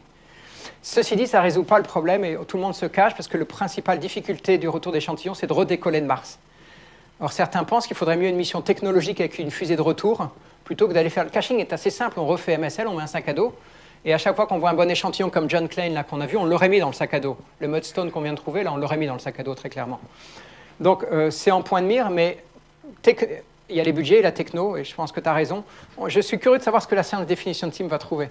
Ou bien ils nous disent, on fonce le retour d'échantillon, on va faire du caching, on refait voler MSL, et j'espère qu'il y aura un ChemCam avec du Raman. Ou bien ils nous disent, on fait autre chose, est-ce que certains veulent faire de la datation in situ? C'est quand même vraiment difficile. Ou bien on refait un peu ce que fait ExoMars, c'est-à-dire, mais il faudrait d'ici là qu'on trouve un peu plus de chimie organique, en disant, ben, on oriente tout sur la chimie organique. On ne sait pas du tout l'orientation que ça prendra. Le MSL 2020, c'est une façon de donner une taille, enfin une ambition. Globalement, ça va peser 900 kg et ça va coûter 2 milliards. Quoi. Voilà. Après, on verra bien ce qu'on met dedans. Donc, de l'eau que vous détectez, c'est d'origine atmosphérique toujours? Pardon? De l'eau que vous détectez, c'est toujours d'origine atmosphérique? Alors, c'est difficile, mais dans les roches ou à quel moment, à quel endroit? Donc, il y a plusieurs sources d'eau. Il y a plusieurs sources. Et pour l'instant, nous, on voit déjà de l'hydrogène, qu'on le voit. Alors, on pense que, on a l'impression de voir qu'il y en a plus lorsque les surfaces sont plus petites. Les surfaces d'interaction sont plus petites. Non, sont plus grandes, pardon. Le rapport surface sur volume est plus grand. Et donc, ça plaide effectivement comme étant une origine atmosphérique. Il y a de l'eau dans l'atmosphère de Mars. Et il y en a à peu près, combien? 16 microns précipitables, entre 12 et 16. C'est très peu.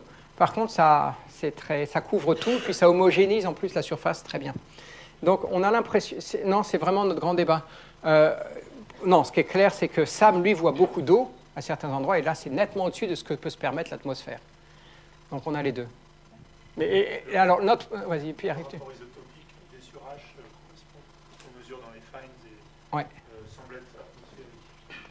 Donc, alors, c'est bien, enfin, c'est important. Nous, on a du mal à les quantifier. C'est le sédiment d'origine... Puisque c'est le sédiment d'origine atmosphérique ou c'est... Ben, on ne peut pas dire. On ne sait pas, c'est peut-être par là qu'on ira.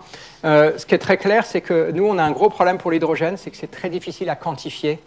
En plus, c'est superposé avec une raie d'absorption, évidemment, du Soleil, qui pile au même endroit. Et donc, on essaie de travailler là-dessus. On a un étudiant qui fait que ça. Puisque c'est la première question que les enfants posent dans l'esthétique de l'espace, d'où les sources d'eau, bon, les enfants demandent ça, mais de l'eau sur Mars, c'est très...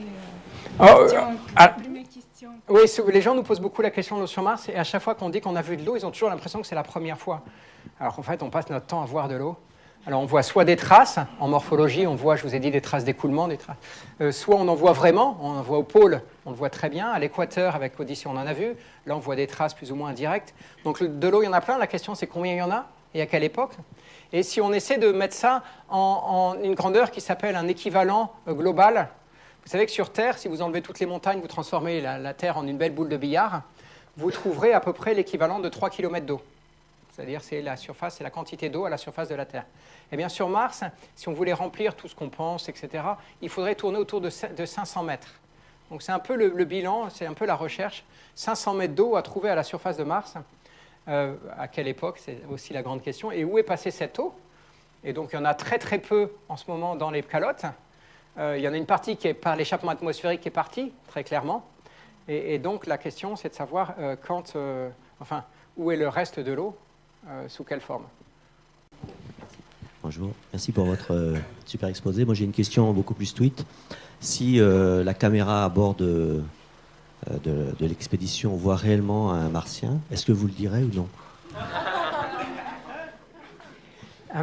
Avec notre temps de réponse, on a un problème, c'est que s'il voit, nous, le temps qu'on réfléchisse le lendemain, qu'est-ce qu'on fera? Il sera parti. Non, la question de la politique, c'est que les images sont publiques au premier instant où elles arrivent. Et donc, si vous voulez, on a repéré des amateurs qui les traitent plus vite que nous, qui font des montages. On avait fait à l'université, il n'y a pas très longtemps, une exposition photo, on essaiera de la mettre ici quelque part, d'un amateur qui les colle plus vite que nous. Donc, voilà, on verra bien. On ne cache rien. Il n'y a rien à cacher. Par contre, allez, pour peut-être terminer sur cette anecdote, quand on s'est posé à la surface de Mars et on a fait le premier tir, partout, le premier tir CamCam, partout dans les journaux, on voyait le rover Curiosity qui tuait des chats. Alors on s'est demandé, mais il y a des chats sur Mars, on n'a pas bien compris. Et alors, ceux qui parlent le mieux anglais, comment est-ce qu'on dit la curiosité est un vilain défaut? Elle se dit en anglais, Curiosity killed the cat. Et donc, depuis cette histoire, nous sommes les tueurs, pas de martiens, mais de chats à la surface de Mars, si tant est qu'il y en ait. Dans les roches que vous avez examinées, le contenu est possible. J'aimerais bien. J'aimerais bien. Ouais, un fossile, vous savez, sur Terre, les fossiles, c'est super récent. C'est dans les 750 derniers millions d'années. C'est pas du tout la fenêtre martienne. On n'a pas de fossiles. Nous, il y a 2,7 milliards, ces stromatolites, c'est pas vraiment des fossiles. Il y a des structures qui ressemblent un peu, mais c'est pas. Mais j'aimerais bien. Ça serait génial. On a plein de sous. On va faire une nouvelle mission. Pas se leurrer. Rien n'est impossible, mais ce qui est très clair, c'est que les terrains sédimentaires sont toujours les terrains de choix, parce que quel que soit l'endroit où se développe la vie, si on veut la conserver, il faut la mettre à l'abri des UV. Et pour ça, il faut la mettre dans l'eau. C'est le plus simple. Et en plus, c'est un solvant extraordinaire de la chimie organique. Et ensuite, l'eau vient à la piéger dans, principalement, les sédiments d'origine aqueuse. Et donc, c'est pour ça qu'on va toujours vers les sédiments pour essayer de trouver des traces de chimie organique, parce que c'est là, en tout cas, où quelque chose peut être préservé. Je pose une petite question. Au début de la présentation, tu as parlé de la sélection des instruments et qu'on ne prenait pas les meilleurs. Pourquoi? Parce que c'est un peu comme... parce que si tu mets dans une classe, c'est comme dans une équipe, si tu mets que des meilleurs, ça ne marchera jamais. Il faut qu'ils bossent, il faut des laborieux, il faut des précis et des pas précis. Non, tu ne peux pas prendre tous les instruments, ça n'aurait pas de sens. Ce qui compte dans la charge utile, c'est la cohérence. C'est-à-dire, il ne faut pas que tu prennes... si tu peux avoir 3 instruments excellents qui font tous la même chose, donc tu n'en prendras qu'un, même si ce sont tous les 3 excellents. Il faut vraiment organiser ta charge utile pour répondre parfaitement à tes questions, essayer de ne pas laisser de trous, permettre de la redondance, permettre des choses qui ont ce qu'on appelle un héritage. Prendre ChemCam, c'est gonflé, ça n'avait jamais volé. Vous pouvez demander à les gens qui l'ont fait ici, c'était vaguement sur un coin de table, vous savez à peine à quoi ça allait ressembler. Et donc, la prise de risque était énorme. Et donc, il fallait en même temps prendre un APX. APX, il a déjà volé sur Pathfinder, sur Spirit, sur Opportunity. Il fait 800 grammes. Il fallait le prendre. Il fallait prendre des caméras, parce qu'on a toujours besoin d'images. Il y a 17 caméras à bord, en comptant les caméras devant les roues, pour pas qu'on percute un caillou, etc. Et donc, il faut un équilibre entre les trucs complètement novateurs, qui sont Kemin, SAM et ChemCam, qui sont les 3 instruments complètement novateurs. Et puis les anciens, les images, etc. Et voilà, c'est toujours des gros, des petits. Je crois que c'est un art, et je ne sais pas comment ils ont fait, parce qu'ils s'en sont plutôt bien tirés. Mais si on a mis que des bons instruments, enfin, ils sont tous bons, j'espère, mais ils ne sont pas... voilà. Je suis sûr qu'il y a des instruments qui sont meilleurs que le nôtre, simplement, ils n'étaient pas prêts, ils n'étaient pas... Quel est notre avantage? C'est de faire ça à 5 mètres de distance. Voilà. Et parce que pour aller à 5 mètres avec un rover et poser le bras, il nous faut 3 jours. Nous, en 3 minutes, on dit, à 5 mètres, on y va ou on n'y va pas. Chacun a son petit angle. On n'est pas les meilleurs. Hein, alors. SAM, c'est l'instrument le meilleur, ça c'est clair. Le laboratoire SAM, de loin, c'est le meilleur de tous. Merci. Merci beaucoup.